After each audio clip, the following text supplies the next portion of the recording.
மக்களை வணக்கம். நான் உங்கள் கோடங்கி. நாட்டையே உலுக்கிய ஒரு சம்பவம். தமிழ்நாட்டில் இதுவரை இப்படி ஒரு சம்பவம் நடந்ததில்லைன்னு சொல்லப்படுகிற ஒரு தந்தை மகனுடைய அந்த கொலை, பச்சை படுகொலை, அடித்து கொல்லப்பட்ட அந்த வழக்கு, சாத்தான்குளம் வழக்கு நாட்டு மக்களால் அத்தனை சீக்கிரம் மறந்துவிட முடியாத ஒரு வழக்கு. 2020 வைரஸ் காலகட்டத்தில் கடையை அனுமதிக்கப்பட்ட நேரத்திற்கு அதிகமாக திறந்து வைத்திருந்தார், அதிகமான நேரத்தில் திறந்து வைத்திருந்தார்ன்ற ஒரு குற்றச்சாட்டு. மற்றபடி எந்த வழக்கும் அவர்கள் மீது இல்லை. ஜெயராஜ் பென்னிக்ஸினுடைய அந்த வழக்கு இவங்க எல்லாருக்குமே தெரியும். அந்த வழக்கு கிட்டத்தட்ட ஒரு 6 ஆண்டு காலமாக அது வழக்கு நடந்துகிட்டே இருந்துச்சு. கடந்த மாதம் அந்த வழக்கினுடைய தீர்ப்பு வழங்கப்பட்டுச்சு.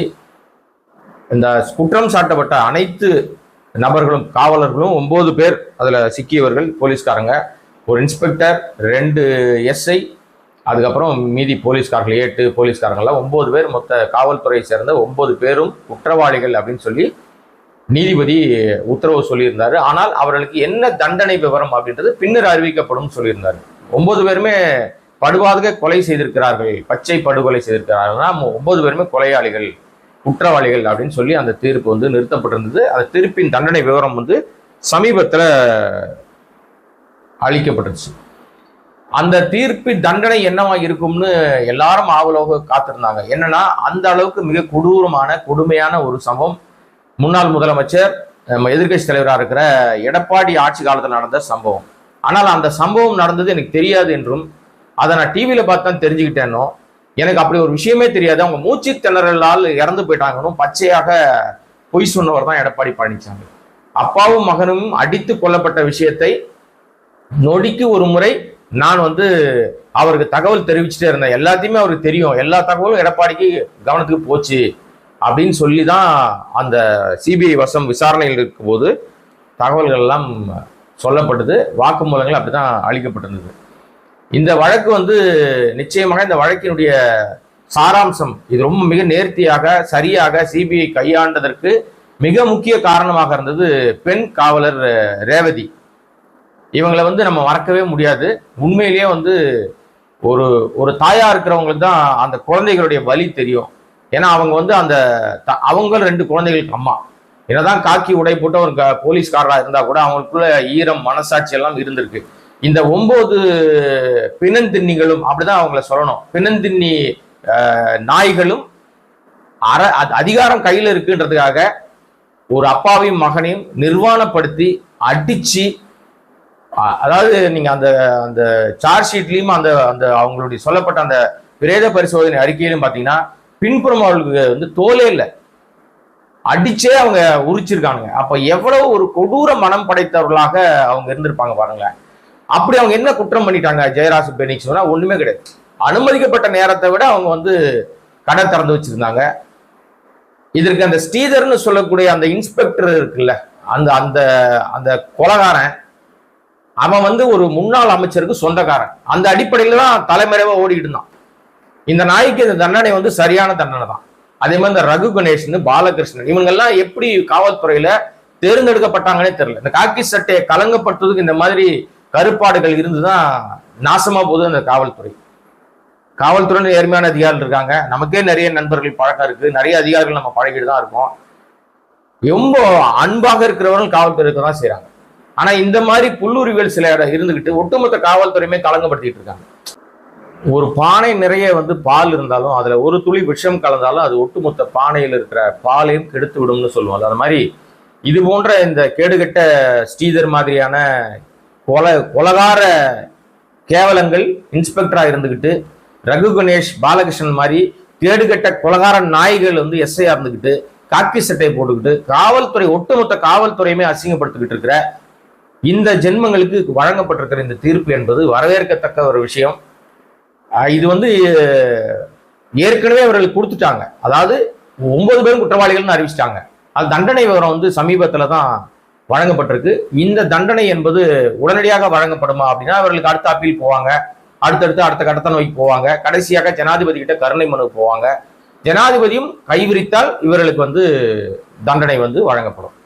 நம்ம நாட்டில் மரண தண்டனைகள்னா தூக்கு தான் போடுறாங்க. எனக்கு தெரிஞ்சு அப்சல் குரு கடைசியாக தூக்கில் போடப்பட்ட, மரண தண்டனை வழங்கப்பட்ட வழக்குல தூக்கில் போடப்பட்ட அப்சல் குரு இப்போ இந்த 9 பேருக்கு கொடுத்துருக்காங்க. இந்த தண்டனை விவரம்ன்றது கொடுத்துட்ட பிறகு எப்போது நிறைவேற்றப்படும்ன்றது ஒரு காலக்கெடு இருக்கு. இதுவரைக்கும் இவர்களை சிறையில் தான் இருப்பாங்க. இவங்க ஜாமீன்லாம் கிடையாது, இவங்களுக்கு சிறையில் தான் இருப்பாங்க. ஆனால் என்னை பொறுத்த வரைக்கும் நான் வந்து ஒரு பத்திரிகையாளனாக சொல்லலைங்க, நாம் மற்றபடி வந்து தொடர்ந்து யூடியூப்ல பேசிட்டு இருக்குமே அப்படின்னு சொல்லலைங்க. நான் ஒரு தகப்பனாக, ஒரு குடும்ப தலைவனாக, ஒரு மனுஷனா என்னுடைய பார்வையில நான் என்ன நினைக்கிறேன்னா, இந்த 9 நாய்களையுமே தனிச்சிறையில் அடைக்கணும்னு நினைக்கிறேன். யாரையும் ஒருத்தர் மீட் பண்ணவே கூடாது. பேசினா கூட ரிலாக்ஸ் ஆயிடுவாங்க, பேசவே கூடாது. அவங்க தனிமையான கொடுமை சிறையில, தனிச்சிறையில அடைச்சி இவர்களுக்கு வந்து தண்டனை காலம் வருகிற வரைக்கும், அதாவது மரண தண்டனை நிறைவேற்றுற நாள் வரைக்கும் தனிச்சிறையில் தான் அடைக்கணும். அப்பதான் இவர்களுக்கு அந்த கொடூரத்தினுடைய தீவிரத்தை வந்து இவங்களுக்கு கிடைக்குதோ இல்லையோ, இவர்களை பார்க்கும்போது வெளியில இருக்கிற அதிகார மையத்தில் இருக்கிற மற்ற அனைவருக்குமே அது ஒரு பாடமாக, ஒரு எடுத்துக்காட்டாக, ஒரு எச்சரிக்கையாக பார்க்கப்படும். இது உங்களுக்கு 9 பேருக்கு தண்டனை கொடுத்தாச்சு, மரண தண்டனை கொடுத்துட்டாங்க, அது எல்லாருக்கும் தெரியும். ஆனால் இவர்களுக்கு வழங்கப்படுகிற அந்த ட்ரீட்மெண்ட் இருக்குல்ல, அந்த தண்டனை நிறைவேற்றுகிற காலம் வரைக்கும், இப்ப எப்படி சொன்னா உங்களுக்கு டக்குன்னு உங்களுக்கு ஈஸியா புரிய வைக்கலாம் அப்படின்னா, பசும்பொன் முத்துராமலிங்க தேவர்னு அவரை வந்து ஒரு கொலை வழக்கில் கைது பண்ணுவாங்க. அது வந்து அந்த குற்ற வழக்கில் அவர் வந்து குற்றவாளி இல்லைன்னு விடுதலையாகி வெளியே வந்துருவார். 18 மாதங்களுக்கு பிறகு அவர் விடுதலையாகி வெளியில வந்துருவார். அது வந்து அவருடைய வாழ்க்கையில் நடந்த விஷயம். ஆனால் அவரை ஒரு பொய் வழக்கில் கைது பண்ணுவாங்க. அந்த வழக்குல அவரை கைது பண்ணப்பட்ட அப்ப காமராஜர் ஆட்சி காலத்துல அவர் கைது பண்ணி உள்ள வைக்கும் போது அவருக்கு ஒரு ஸ்பெஷல் சிறை வச்சிருந்தாங்களாம். அது வந்து 4 அடிக்கு 4 அடி தான் இருக்கும். காலை நீட்டினீங்கன்னா எண்டு அந்த ரூம் முடிஞ்சிடும். எந்திரிச்சு நின்னீங்கன்னா தலை இடிக்கும். 4 அடி, அவர் கொஞ்சம் ஹைட்டா இருப்பார். 4 அடி உயரம் உள்ள அந்த இருட்டு அறை, அதுல வெளிச்சமே இருக்காது. பகல்ல வர வெளிச்சமே ரொம்ப மங்களா தான் இருக்கும். இருட்டு அறைக்குள்ளதான் அவரை அடைச்சு வச்சிருந்தாங்க. 18 மாதங்கள் அவரை கொடும் சிறையில் அடைச்சிருந்தாங்க. அதன் மூலமாக அவருக்கு வந்து ஒரு உடல்ல நிறைய பாதிப்புகள் வந்துச்சு. அது பின்னாடி அவர் வந்து விடுதலை வெளியில வந்த பிறகும் கொஞ்ச நாள் கழிச்சு அவர் இறந்து போயிட்டார். ஆனா அந்த வழக்குல அவர் வந்து விடுதலை ஆகிட்டார். ஆனால் அது ஏன் அந்த விஷயத்தை இங்க நான் குறிப்பிடுறேன்னு சொன்னா, அப்படி ஒரு கொடும் சிறை அப்படின்றது வந்து செய்யாத தப்புக்கே தேவர் அவர்களை கொடுஞ்சிறையில் அடைச்சு வச்சிருந்தாங்க. இந்த கொலகாரன் நாய்ங்க எல்லாமே தப்பும் பண்ணிருக்கு. பச்சையா ஒரு மனிதனையும் ஒரு அப்பாவையும் மகனையும் நிர்வாணப்படுத்தி ஆசைதேர் அடிச்சு கொண்டிருக்காங்க. செத்துருவாங்கன்னு தெரிஞ்சும் அடிச்சிருக்காங்க. பின்புறம் இருக்கிற அத்தனை தோலை உரிச்சிட்டாங்கன்னு சொல்லுவாங்கல்ல, அந்த வேலையை இவங்க பார்த்திருக்காங்க. இவங்க மனுஷ ஜென்மமே இல்லைங்க, கொலகாரன் நாய்ங்க. இவர்களை அப்படிப்பட்ட சிறையில் அடைக்கிறோம்ன்றது தான் என் போன்றவருடைய விருப்பமாக இருக்கு. நீதித்துறையும் நீதிமன்றமும் என்ன முடிவெடுக்கிறாங்க, அவர்களை எப்படி அவங்க ட்ரீட் பண்ண போறாங்க, இனி அடுத்த கட்ட நகர்வு போற வரைக்கும் இவர்களுக்கு என்ன மாதிரியான ட்ரீட்மெண்ட் வழங்கப்பட போகுதுன்னு தெரியல. இதுல அந்த கொலகார நாய் இவன் சொன்னதுனால தான் நாங்க அடிச்சோன்னு ஒருத்தனை கை காட்டுறாங்கல்ல, அந்த ஸ்ரீதர் என்கிற அந்த இன்ஸ்பெக்டர் ஒரு அமைச்சர், முன்னாள் அமைச்சருடைய சொந்தக்காரன். அதனாலதான் அவரை காப்பாத்துறதுக்கு முயற்சி எடுத்தாங்க. இன்னைக்கு ஒண்ணுமே தெரியாத மாதிரி அந்த முன்னாள் அமைச்சர் உங்ககிட்ட ஓட்டு கேட்க வராரு, விரட்டி அடிங்க. ஏன்னா கடம்பூர் ராஜுன்னு ஒரு முன்னாள் அமைச்சர், அவருடைய சொந்தக்காரர் தான் இந்த ஸ்ரீதர்னு சொல்றாங்க. அதிமுக மறுபடியும் அம்மா தாயேன்னு உங்ககிட்ட ஓட்டு கேட்ட வராரு, ஊருக்குள்ள சேர்க்காதீங்க.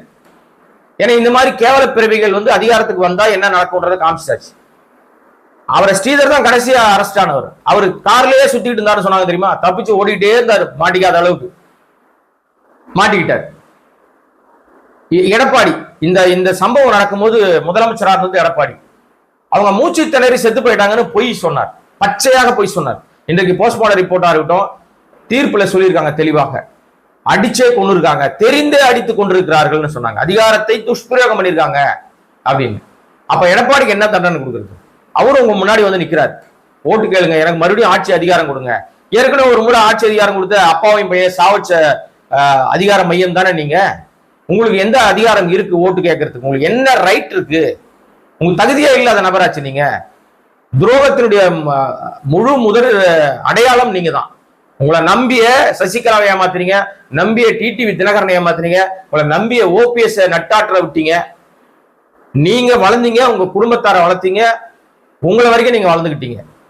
அடிப்படையா இருக்கிற 4 பேரை வளர்த்து விடுறீங்க. சோ இப்படிப்பட்டவர் தான் இந்த சம்பவம். இது வந்து காவல்துறையால் நடந்தது இல்லை, அவங்களா கீழே உழுந்து நெத்தியில் அடிபட்டுச்சு, கீழே உழுந்தனால் நெஞ்சில் அடிபட்டுச்சுன்னு பொய் சொன்னார் பச்சையாக. அது இந்த தீர்ப்பின் மூலமாக வெட்ட வெளிச்சமா வந்துருச்சு. இப்படிப்பட்டவர் மறுபடியும் ஆட்சி அதிகாரத்தை கையில் கொடுக்கலாமா? நீங்க யோசிங்க.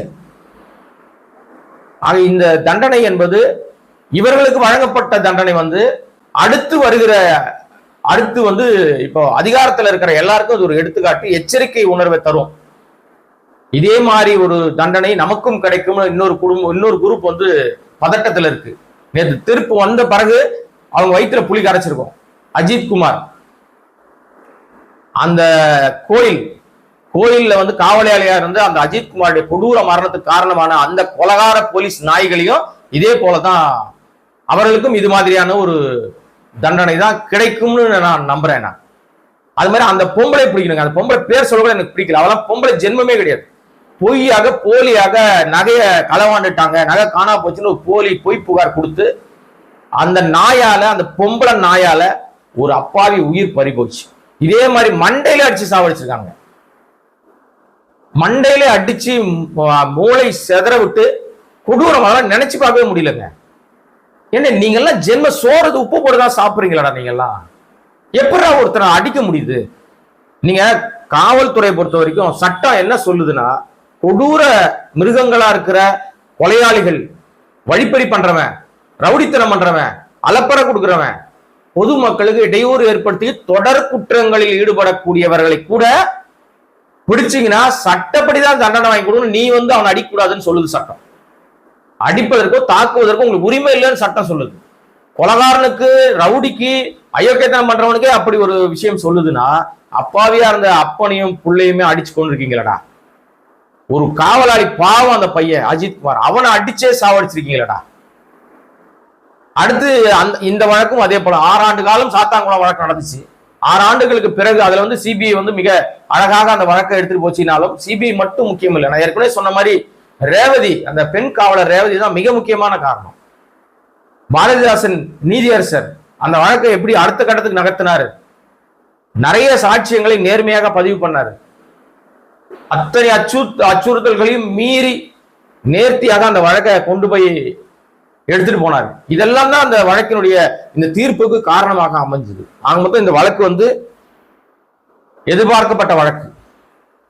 இந்த வழக்கின் மூலமாக இனிமே அதிகாரத்தில் இருப்பவர்கள், காவல்துறை இருப்பவர்கள், நாம மக்களுக்கு, பொதுமக்களுக்கு சேவையாற்றதான் வந்திருக்கோம், அதிகாரம் செலுத்துவதற்கு வரலன்றதை அவர்கள் உணர்ந்து கொள்ளணுன்றதான் இந்த தீர்ப்பு வந்து நமக்கு காட்டுது. இந்த வீடியோவை சப்ஸ்கிரைப் பண்ணாமல் பார்த்துட்டு இருக்க அன்பு நண்பர்கள் சப்ஸ்கிரைப் பண்ணீங்கன்னா இது போன்ற பல்வேறு விஷயங்கள் பேசுவதற்கு வாய்ப்பாக அமையும். நன்றி, வணக்கம்.